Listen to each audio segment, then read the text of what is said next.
आज अमित शाह आंध्र प्रदेश और तेलंगाना में जनसभा को संबोधित करेंगे। शाह करीमनगर, वारंगल, नरसरावपेट और विशाखापट्टनम में जनता को संबोधित करेंगे। कांग्रेस अध्यक्ष राहुल गांधी आज केरल के वायनाड संसदीय क्षेत्र से अपना नामांकन दाखिल करेंगे। इस मौके पर उनकी बहन प्रियंका गांधी भी उनके साथ में मौजूद रहेंगी।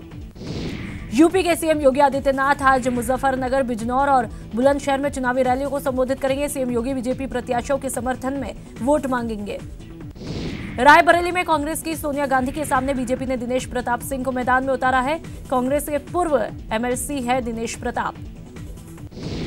यूपी में बीजेपी ने उम्मीदवारों की एक और सूची जारी की। आजमगढ़ से निरहुआ को उम्मीदवार बनाया। निरहुआ का मुकाबला अखिलेश यादव से होगा। उपेंद्र कुशवाहा उजियारपुर और काराकाट की 2 सीटों से चुनाव लड़ेंगे। पूर्वी चंपारण से अखिलेश सिंह के बेटे को आरएलएसपी का टिकट मिला है। झारखंड में एनडीए जेडीयू के साथ आया है। राष्ट्रीय अध्यक्ष नीतीश कुमार के निर्देश पर पार्टी इकाई ने यह फैसला लिया। नरेंद्र मोदी को फिर से पीएम बनाने के लिए कसी कमर। बीएसपी सुप्रीमो मायावती पर मेनका गांधी ने गंभीर आरोप लगाए हैं। मेनका ने कहा कि 15 करोड़ रुपए में लोकसभा टिकट बेचती है मायावती, ऐसे उम्मीदवारों से रहे सावधान। बुधवार को पीएम मोदी ने पश्चिम बंगाल के सिलीगुड़ी में चुनावी रैली को संबोधित किया। इस दौरान उन्होंने पश्चिम बंगाल के मुख्यमंत्री ममता बनर्जी पर जमकर निशाना साधा। पीएम ने कहा कि दीदी ने पश्चिम बंगाल के 70 लाख से ज्यादा किसान परिवारों के विकास पर भी ब्रेक लगा दिया है। पीएम मोदी ने कहा, ममता गरीबों का भला नहीं होना देना चाहती। अगर गरीबी खत्म हो जाएगी तो उनकी राजनीति भी खत्म हो जाएगी। पीएम मोदी ने कहा कि काफी अड़चनों के बाद भी आपका ये चौकीदार पश्चिम बंगाल के विकास के लिए लगातार कार्य कर रहा है। ये चाय वाला यहाँ के चाय बागानों में काम करने वालों के लिए भी पूरी तरह समर्पित है।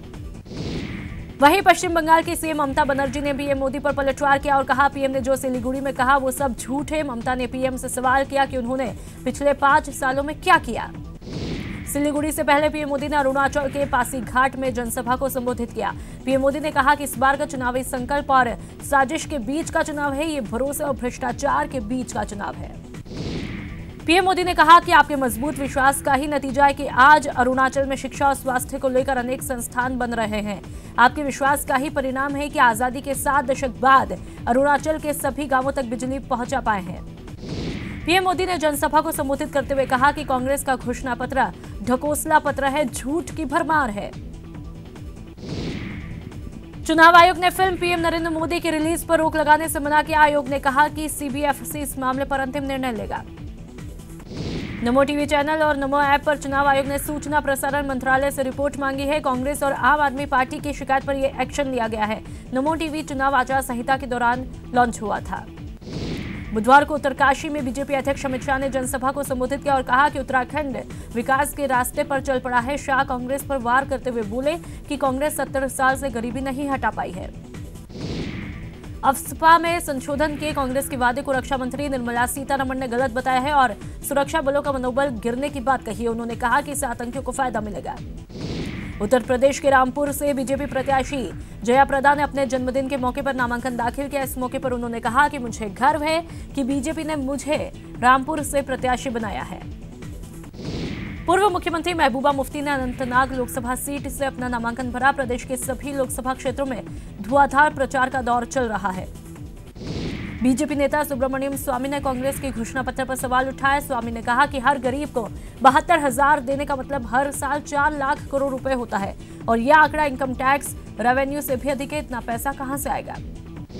बिहार के पटना में कांग्रेस के मैनिफेस्टो पर पूछे गए सवाल पर तेजस्वी यादव ने चुप्पी साधी। उन्होंने कहा कि हम लोग मुद्दों पर बात करना चाहते हैं। बिहार के बेगूसराय से सीपीआई कैंडिडेट कन्हैया कुमार ने बीजेपी उम्मीदवार गिरिराज सिंह पर हमला कराने का आरोप लगाया। कन्हैया ने कहा कि वीडियो से साफ है कि हमला करने वाले गिरिराज सिंह के लोग हैं। वहीं गिरिराज सिंह ने कन्हैया का नाम लिए बगैर उन पर जमकर हमला बोला। गिरिराज ने कहा कि बेगूसराय में उनकी लड़ाई देश को तोड़ने वालों से है। भोपाल में कांग्रेस की थीम सॉन्ग लॉन्च हुआ। सीएम कमलनाथ ने थीम सॉन्ग को लॉन्च किया। एमपी के पूर्व सीएम शिवराज सिंह ने राहुल गांधी को इंटरनेशनल झूठा बताया। शिवराज ने कांग्रेस पर कर्ज माफिया और शराबबंदी के झूठे वादे करने का आरोप लगाया। शिवराज चुनाव प्रचार के लिए नक्सलगढ़ में पहुंचे थे। कांग्रेस को चुनाव आयोग ने बड़ा झटका मिला है। आयोग ने राफेल पर जानकारी का इस्तेमाल नहीं करने के निर्देश जारी किए हैं। कांग्रेस के 6 वीडियो विज्ञापन पर रोक लगाई है। जयपुर बीजेपी मुख्यालय में 10 प्रेस कॉन्फ्रेंस होगी, जिसमें हनुमान बेनीवाल के बीजेपी में शामिल होने की संभावना है। बीजेपी के 6 उम्मीदवारों के नामों का इंतजार अभी भी बरकरार है। दिल्ली से जयपुर तक बैठकों का दौर चला। आज नामों के ऐलान होने की संभावना जताई जा रही है। CM Ashok Gehlot, deputy CM pilot आज टोंक दौरे पर रहेंगे। इस दौरान वो कांग्रेस प्रत्याशी नमो नारायण मीणा के नामांकन रैली में शामिल होंगे, साथ ही जनसभा को भी संबोधित करेंगे। जयपुर में आज कांग्रेस की 2 दिवसीय ट्रेनिंग कैंप का समापन होगा। कैंप में 12 लोकसभा क्षेत्र के नेताओं को जीत का मंत्र दिया जा रहा है। लोकसभा चुनाव को लेकर आज वसुंधरा राजे सीकर झुंझुनू के कार्यकर्ताओं की बैठक लेंगी, जिसमें चुनावी रणनीति पर चर्चा होगी। प्रदेश में लोकसभा चुनाव के लिए नामांकन का दौर जारी है। आज कांग्रेस प्रत्याशी नमो नारायण सवाई माधोपुर से पर्चा भरेंगे। बीजेपी ने पूर्व सांसद जसवंत सिंह विश्नोई को प्रदेश उपाध्यक्ष के पद पर नियुक्ति दी है। बीजेपी के प्रदेश अध्यक्ष मदन लाल सैनी के निर्देशन पर विश्नोई की नियुक्ति के आदेश जारी किए गए। चूरू में बीजेपी ने लोकसभा प्रत्याशी राहुल कसवा की बड़ी जीत का दावा किया है। पार्टी नेता और रतनगढ़ विधायक अभिनेश महर्षि ने कहा कि राहुल कसवा को लेकर पार्टी में कहीं भी मनमुटाव नहीं है। लोकसभा चुनाव में टिकट की घोषणा के बाद से ही भीलवाड़ा में कांग्रेस और बीजेपी प्रत्याशी चुनाव प्रचार में जुट गए हैं। दोनों ही प्रत्याशियों ने चुनाव प्रचार के लिए कार्यकर्ताओं सहित पदाधिकारियों से भी मिलना शुरू किया है। कांग्रेस प्रत्याशी रामपाल शर्मा आसींद कस्बे में अपना चुनाव प्रचार करने पहुंचे। इस दौरान शर्मा ने गुर्जरों के आराध्य देव सवाई भोज में दर्शन करके आशीर्वाद लिया और उसके बाद उन्होंने कार्यकर्ताओं से चुनाव को लेकर चर्चा की। वहीं बीजेपी प्रत्याशी सुभाष बहेड़िया मांडल विधानसभा के करेड़ा और बागनौर ग्राम पंचायत के कार्यकर्ताओं से चुनावी चर्चा की। उन्होंने करेड़ा ग्राम में महाराणा प्रताप की प्रतिमा पर पुष्प भी अर्पित किए। बांसवाड़ा में लोकसभा चुनाव में नामांकन से पहले बीजेपी प्रत्याशी कनकमल कटारा ने पार्टी कार्यालय में पार्टी पदाधिकारियों व कार्यकर्ताओं की बैठक ली।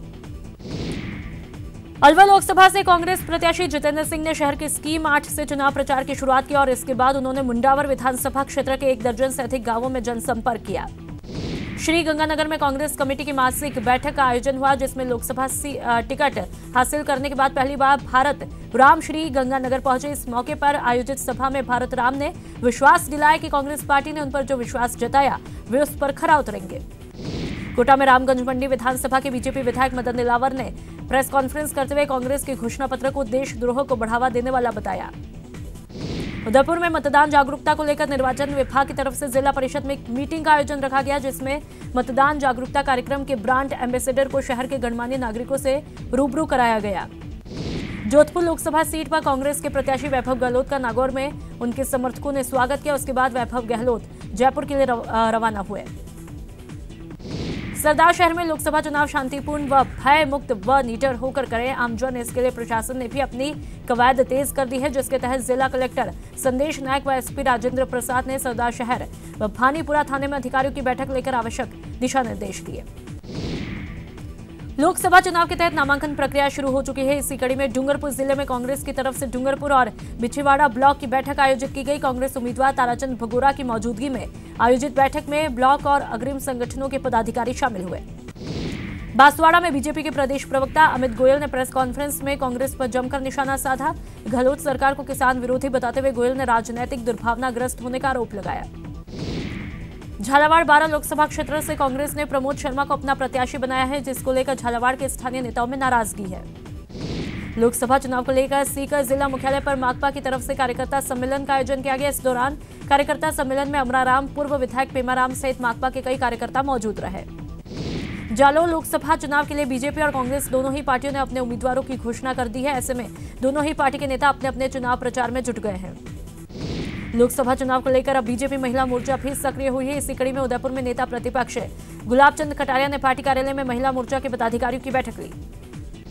बैठक में कटारिया ने महिला पदाधिकारियों को मंडल वार्डवार जिम्मेदारी सौंपी। कटारिया ने महिला मोर्चा से आह्वान करते हुए कहा कि प्रभात फेरी के मार्फत घर घर जाकर महिलाओं को मतदान के लिए प्रेरित करें।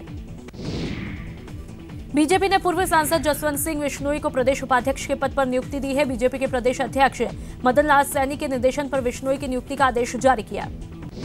लोकसभा चुनाव में अजमेर संसदीय सीट पर बीजेपी प्रत्याशी भागीरथ चौधरी ने अपने केंद्रीय चुनाव कार्यालय का विधिवत शुभारंभ किया है। इस मौके पर प्रदेश बीजेपी संगठन महामंत्री चंद्रशेखर ने कार्यालय का मंत्रोच्चारण के बीच उद्घाटन किया। चूरू के रतनगढ़ में लोकसभा चुनाव को लेकर जिला कलेक्टर संदेश नायक और एसपी राजेंद्र कुमार रतनगढ़ दौरे पर रहे। इस दौरान उन्होंने प्रशासनिक और चुनाव ड्यूटी में शामिल अधिकारियों की बैठक ली। नागौर में मतदाता जागरूकता को लेकर नागौरी नारिया की झांकी निकाली गई, जिसमें लोगों को मतदान जागरूकता का संदेश दिया गया। करौली धौलपुर लोकसभा सीट से कांग्रेस की तरफ से लखीराम बैरवा का टिकट काटे जाने के विरोध में बैरवा समाज के लोगों ने जिला कांग्रेस कार्यालय के सामने विरोध जताया। बीकानेर में कांग्रेस प्रत्याशी मदन गोपाल मेघवाल के खिलाफ पार्टी के कार्यकर्ताओं ने जमकर विरोध प्रदर्शन किया। अलवर में बीजेपी प्रत्याशी बालकनाथ के समर्थकों के रोड शो के दौरान कपड़े की दुकान में आग लगी, जिसके बाद वहां मौजूद लोगों ने कड़ी मशक्कत करके आग पर काबू पाया। हाड़ौती में भी अब चुनावी रंग जोरों पर है। बीजेपी प्रत्याशी ओम बिरला जहां सघन जनसंपर्क में जुटे हैं, वहीं कोटा बूंदी लोकसभा सीट पर कांग्रेस के उम्मीदवार राम नारायण मीणा ने अपना प्रचार अभियान तेज करते हुए इस बार गढ़ में ही बीजेपी को शिकस्त देने का दावा किया है। चूरू में विधानसभा चुनावों में महज 2 सीटों पर सिमटी बीजेपी अब अपनी मात से सबक लेते हुए लोकसभा चुनाव में सक्रिय हो गई है। लोकसभा चुनावों के मद्देनजर चूरू बीजेपी ने बूथ स्तर की बैठकों से लेकर पीएम नरेंद्र मोदी की आम सभा का भी यहां पर आयोजन किया। श्री गंगानगर में भारतीय जनता पार्टी के कार्यकर्ताओं ने बीजेपी प्रत्याशी निहाल चंद के पक्ष में चुनाव प्रचार का आगाज किया है। एक तरफ जहां अलवर से प्रत्याशी बाबा बालकनाथ चुनावी प्रचार में जुटे हुए हैं, तो वहीं दूसरी तरफ पीएम मोदी का भी जमकर गुणगान कर रहे हैं।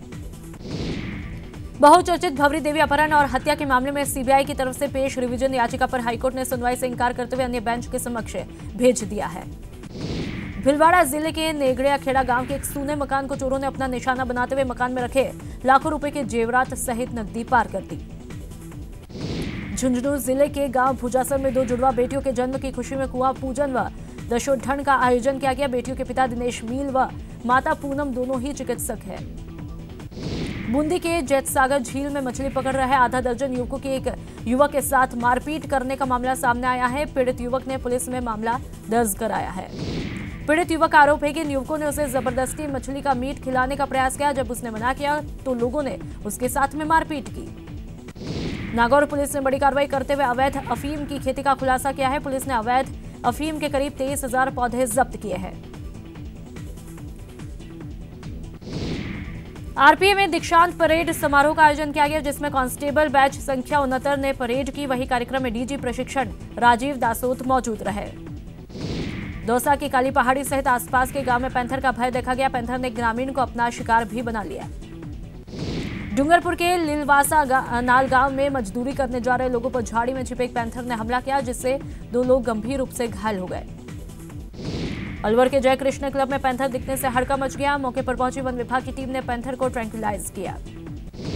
भरतपुर में ग्राम विकास कार्य व युवाओं को प्रशिक्षण देकर रोजगार के संसाधन मुहैया कराने जैसे सेवाभावी कार्य में अग्रणी भूमिका निभाने पर लुपिन संस्था के अधिशासी निदेशक सीताराम गुप्ता को CSR life time achievement award से सम्मानित किया गया। राजस्थान हाईकोर्ट में अब निचली अदालत में भेजे जाने वाले वारंट, नोटिस और रिकॉर्ड तलब से संबंधित सूचनाएं अब ईमेल व फैक्स के जरिए भी भेजी जा सकेगी। कोटा में सांसद ओम बिरला ने अभिभाषक परिसर की नवनियुक्ति कार्यकारिणी के पदाधिकारियों को शपथ दिलवाई। इस दौरान अध्यक्ष मनोज पुरी ने नए अध्यक्ष दीपक मित्तल को चार्ज सौंपा। डूंगरपुर जिले के पेट्रोल पंप पर हुई ब्लास्ट की घटना को लेकर जिले में कलेक्टर चेतनाम देवड़ा ने प्रशासनिक जांच के आदेश जारी किए हैं। टोंक में ईमानदारी की मिसाल पेश करते हुए एक पनवाड़ी ने बाइक सवार की जेब से गिरे 26,000 रुपए का सोशल मीडिया के जरिए उसके पास उसको पहुंचाया। राजस्थान हाईकोर्ट के सीजे कोर्टरूम में विदाई रेफरेंस समारोह आयोजित किया, जिसमें सीजे प्रदीप नंदाजोग को भावभीनी विदाई दी गई। नागौर में चल रहे अखिल भारतीय किन्नर सम्मेलन में किन्नरों ने नागौर के नगर सेठ बंशीवाला मंदिर में 1.25 किलो चांदी का छत्र चढ़ाया और इस दौरान मंदिर में बंशीवाला भगवान के जमकर जयकारे लगाए। प्रतापगढ़ जिला कलेक्टर श्याम सिंह राजपुरोहित ने रंगतेरस के मौके पर अपने आवास पर शहरवासियों को गुलाल लगाकर रंगतेरस की बधाइयां दी। होली के 13वें दिन चैत्र कृष्णा त्रयोदशी को जिले में फाग खेलने की परंपरा के तहत नागरिकों और जनप्रतिनिधियों ने सतरंगी, अबीर, गुलाल और कई रंगों से जमकर होली खेलते हुए एक दूसरे को पर्व की बधाइयां दी। प्रतापगढ़ जिले में रंगतेरस धूमधाम से मनाई गई। लोगों ने एक दूसरे को रंग और गुलाल लगाकर रंगतेरस की शुभकामनाएं दी। जयपुर के सीतापुरा में 2 दिवसीय जज्बा पिंक सिटी एथनिक फिएस्टा के पहले दिन फैशन शो और अवार्ड सेरेमनी का आयोजन किया गया। 8 राउंड में हुए फैशन शो को लाइव बैंड और ट्रेडिशनल म्यूजिक के बीच आयोजित किया गया।